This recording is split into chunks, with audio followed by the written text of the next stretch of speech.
여러분, 안녕하세요. 오늘도 함께 해주셔서 감사합니다. 하나님의 은혜가 여러분과 함께 하시길 기도합니다. 오늘 여러분과 나누고 싶은 이야기는 우리 삶에서 실제로 경험할 수 있는 하나님의 치유에 관한 것입니다. 아픈 부위에 손을 얹고 기도할 때 일어나는 놀라운 일들에 대해 말씀드리려고 합니다. 많은 분들이 이런 경험을 해보지 못하셨거나 혹은 시도해보기를 주저하고 계실 수도 있습니다. 하지만 성경은 우리에게 분명히 말씀하고 있습니다. 하나님께서는 여전히 우리를 치유하시는 분이시며 기도를 통해 우리의 아픈 곳을 어루만져 주신다는 사실을 말입니다. 한 성도님의 이야기가 있습니다. 이분은 65세로 평생을 신실하게 신앙생활을 해오신 분이었습니다. 젊은 시절부터 교회에서 봉사하며 하나님을 섬겨왔던 이분에게 어느 날 갑작스럽게 무릎 관절염이 찾아왔습니다. 처음에는 단순한 근육통 정도로 여기셨지만 시간이 지날수록 통증은 점점 심해져만 갔습니다. 아침에 일어날 때마다 무릎이 뻣뻣하게 굳어서 한참을 주무르고 나서야 겨우 일어날 수 있을 정도였습니다. 계단을 오르내리는 것은 고문과도 같았고 오래 서 있거나 걷는 것조차 힘들어졌습니다. 병원을 찾아가서 검사를 받아보니 퇴행성 관절염이라는 진단을 받으셨습니다. 의사는 나이가 들면서 자연스럽게 오는 증상이니 약물 치료와 물리 치료를 병행하라고 하셨지만 완전한 치료는 어렵다고 말씀하셨습니다. 이 성도님은 처음엔 의료진의 말에 따라 성실 치료를 받으셨습니다. 약도 꾸준히 드시고 물리 치료도 빠지지 않고 받으셨습니다. 하지만 몇 달이 지나도 별다른 호전이 없었습니다. 오히려 통증은 더욱 심해지는 것 같았고 일상생활에서의 불편함은 날로 커져만 갔습니다. 그러던 어느 날 이 성도님은 새벽 기도 시간에 무릎을 꿇고 기도하려다가 너무 아파서 그만 주저앉고 말았습니다. 그 순간 눈물이 왈칵 쏟아졌습니다. 평생을 하나님을 믿고 살아왔는데 이런 작은 병 하나 고치지 못한다는 생각에 마음이 상했던 것입니다. 하지만 그때 성령님께서 마음속에 조용한 음성으로 말씀해 주셨습니다. 내 손을 무릎에 얹고 기도해보라는 음성이었습니다. 처음엔 조금 어색했습니다. 그동안 기도할 때 아픈 부위에 직접 손을 얹어본 적이 없으셨기 때문입니다. 하지만 성령님의 인도하심을 따라 조심스럽게 두 손을 무릎 위에 얹고 기도하기 시작했습니다.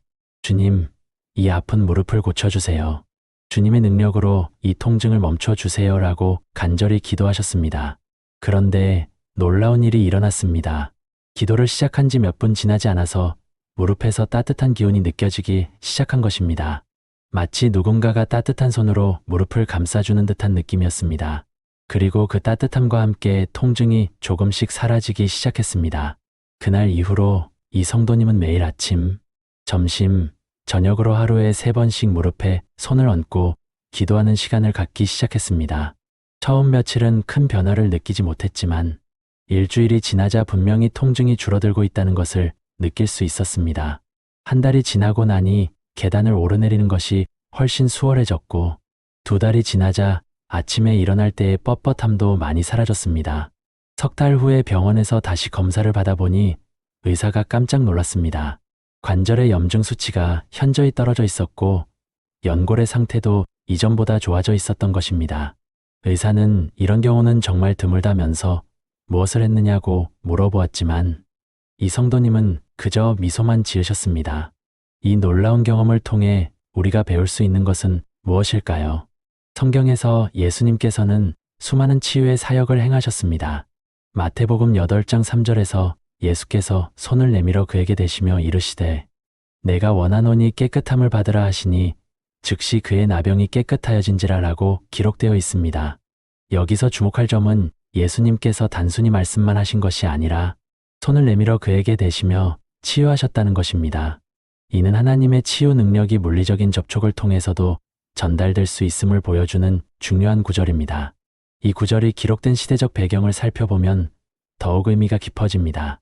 당시 유대 사회에서 나병 환자는 완전히 격리된 존재였습니다. 누구도 그들에게 가까이 가거나 만지려 하지 않았습니다. 만지기만 해도 부정하다고 여겨졌기 때문입니다. 그런데 예수님께서는 이런 사회적 금기를 깨뜨리시고 직접 나병 환자에게 손을 대시며 치유해 주셨습니다. 이는 단순히 병을 고치신 것을 넘어서 소외되고 버림받은 자들을 향한 하나님의 사랑과 긍휼을 보여주는 행동이었습니다. 예수님의 이런 치유 방식은 우리에게 중요한 가르침을 줍니다. 하나님께서는 우리의 아픔과 질병을 단순히 멀리서 바라만 보시는 분이 아니라는 것입니다.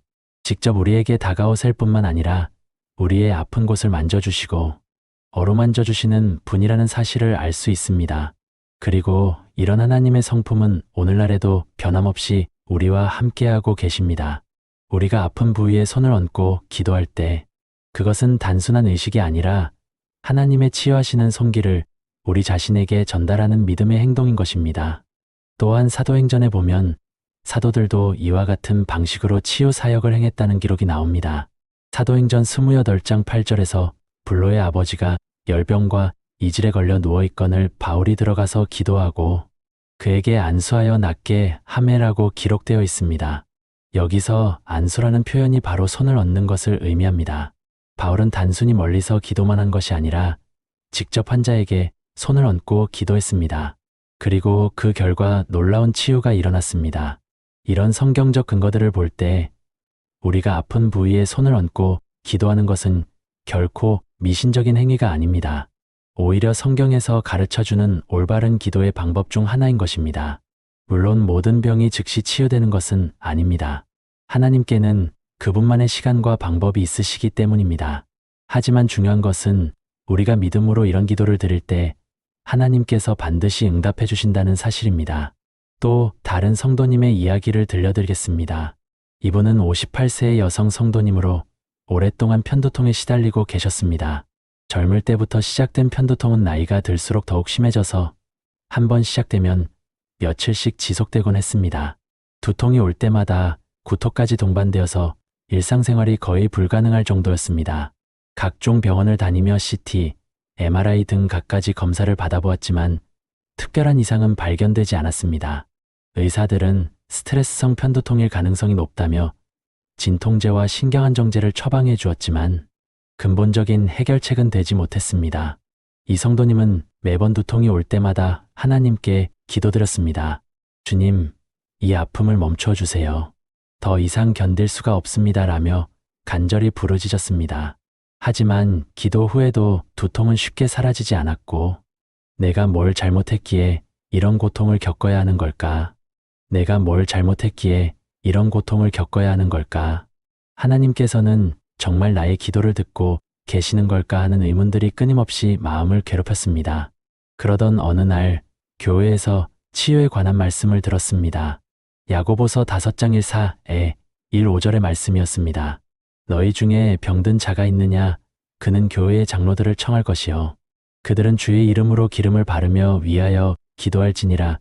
믿음의 기도는 병든 자를 구원하리니 주께서 그를 일으키시리라는 말씀이었습니다. 이 말씀을 듣고 나서 이 성도님은 큰 깨달음을 얻었습니다. 그동안 자신이 기도할 때 단순히 말로만 기도했지 믿음을 가지고 적극적으로 치유를 구하는 기도를 드리지 못했다는 것을 깨달은 것입니다. 그날 밤부터 이 성도님은 새로운 방식으로 기도하기 시작했습니다. 두통이 시작될 조짐이 보이면 즉시 머리에 두 손을 얹고 기도하기 시작한 것입니다. 주 예수님의 이름으로 명하노니 이 두통아 떠나가라. 주님의 능력으로 내 머리가 치유받기를 원합니다. 라고 담대하게 선포하며 기도했습니다. 처음에는 여전히 두통이 계속되었지만 포기하지 않고 계속해서 같은 방식으로 기도했습니다. 그런데 놀라운 일이 일어나기 시작했습니다.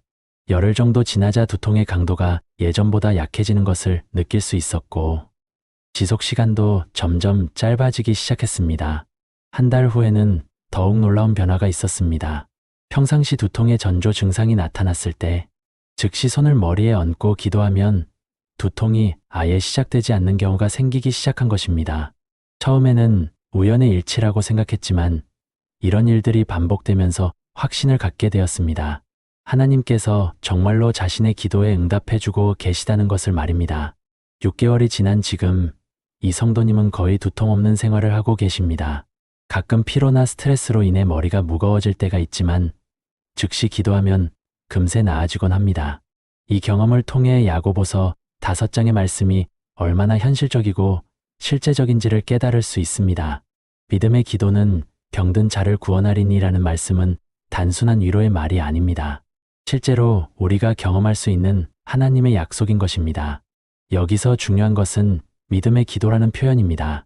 단순히 습관적으로 드리는 기도가 아니라 하나님께서 반드시 치유해 주실 것을 믿고 드리는 기도를 의미합니다.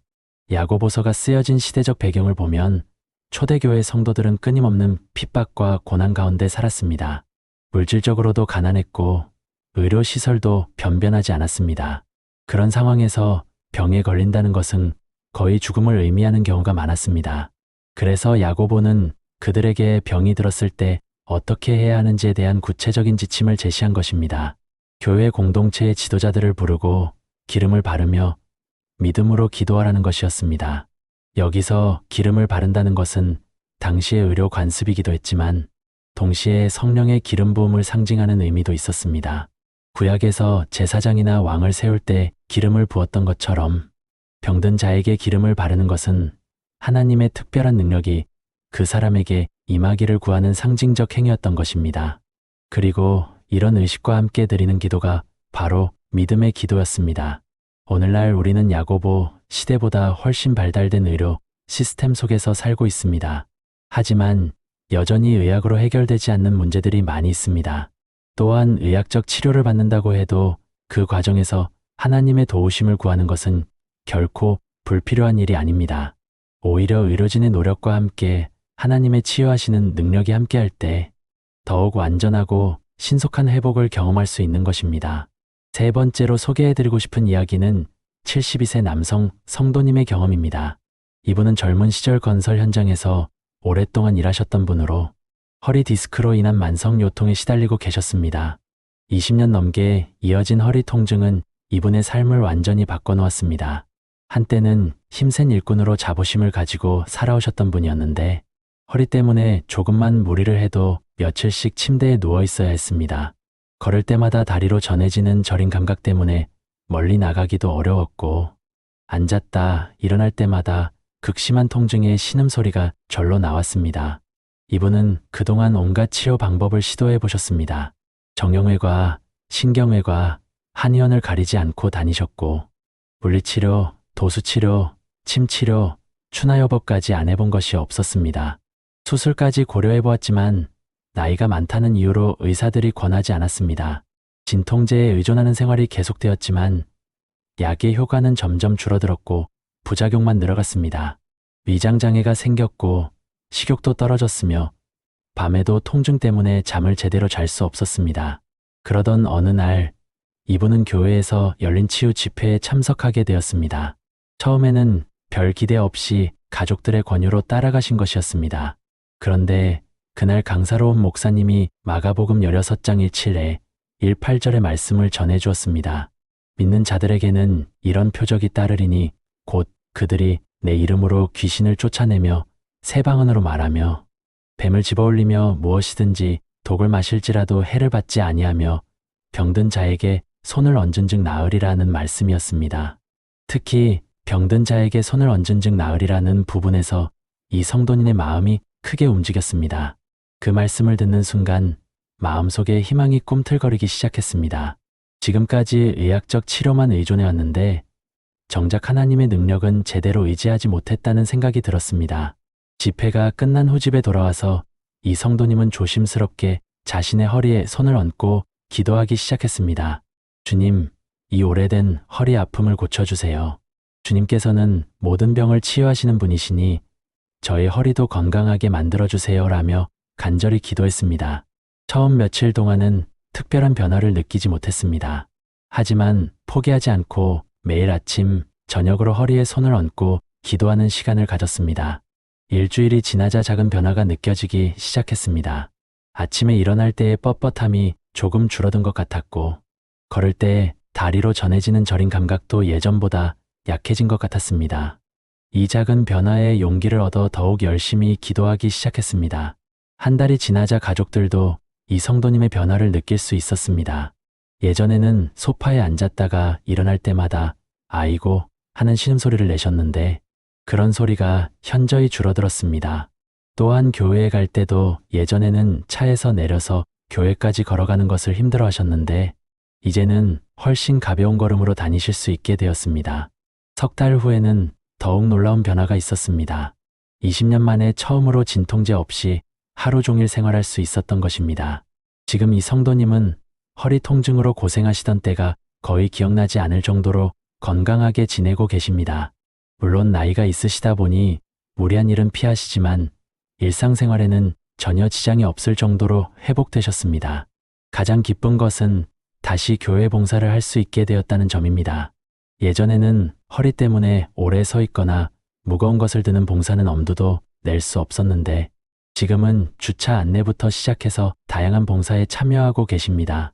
마가복음 16장의 이 말씀은 예수님께서 제자들에게 주신 마지막 명령 중 하나였습니다. 예수님께서 승천하시기 전에 제자들에게 너희는 온 천하에 다니며 만민에게 복음을 전파하라고 명하시면서 동시에 믿는 자들에게는 이런 표적이 따르리니라고 말씀하셨습니다. 여기서 중요한 것은 이런 표적들이 특별한 사도들에게만 주어진 것이 아니라는 점입니다. 믿는 자들이라고 하셨으니 예수님을 믿는 모든 사람들이 이런 능력을 경험할 수 있다는 의미입니다. 병든 자에게 손을 얹은 즉 나으리라는 약속은 특히 우리에게 큰 위로와 희망을 줍니다. 이는 단순한 상징적 표현이 아니라 실제로 일어날 수 있는 하나님의 역사라는 것을 성경이 약속해주고 있는 것입니다. 물론 모든 병이 즉시 치유되는 것은 아닙니다. 하나님께서는 때로는 다른 방법으로 다른 시간에 치유하시기도 합니다. 하지만 중요한 것은 하나님께서 여전히 치유하시는 분이시며 우리의 믿음의 기도에 응답해 주신다는 사실입니다. 실제로 손을 얹고 기도하는 것은 여러 가지 의미가 있습니다. 먼저는 우리의 믿음을 구체적으로 표현하는 행동입니다. 단순히 마음으로만 믿는 것이 아니라 몸으로 그 믿음을 나타내는 것입니다. 또한 하나님의 능력이 우리를 통해 아픈 부위로 전달되기를 구하는 기도의 자세입니다. 그리고 무엇보다도 하나님께서 우리의 몸을 소중히 여기시며 우리의 아픔을 아파하신다는 사실을 인정하는 행동이기도 합니다. 이런 기도를 드릴 때 주의할 점도 있습니다. 우선 교만하지 않아야 합니다. 마치 우리에게 특별한 능력이 있는 것처럼 생각해서는 안 됩니다. 모든 치유의 능력은 오직 하나님께로부터 오는 것이며 우리는 그저 하나님의 통로 역할을 할 뿐입니다. 또한 의학적 치료를 소홀히 해서도 안 됩니다. 하나님께서는 의사들을 통해서도 치유하시는 분이시므로 기도와 함께 적절한 의료적 도움을 받는 것이 지혜로운 일입니다. 오늘 여러분과 함께 나눈 이런 경험들은 결코 특별한 사람들만의 이야기가 아닙니다. 하나님을 믿는 모든 사람들이 경험할 수 있는 일들입니다. 혹시 지금 어디선가 아픈 곳이 있으시다면 두려워하지 마시고 그 부위에 손을 얹고 기도해 보시기 바랍니다. 하나님께서는 여전히 살아계시며 우리의 기도에 응답해 주시는 분이십니다.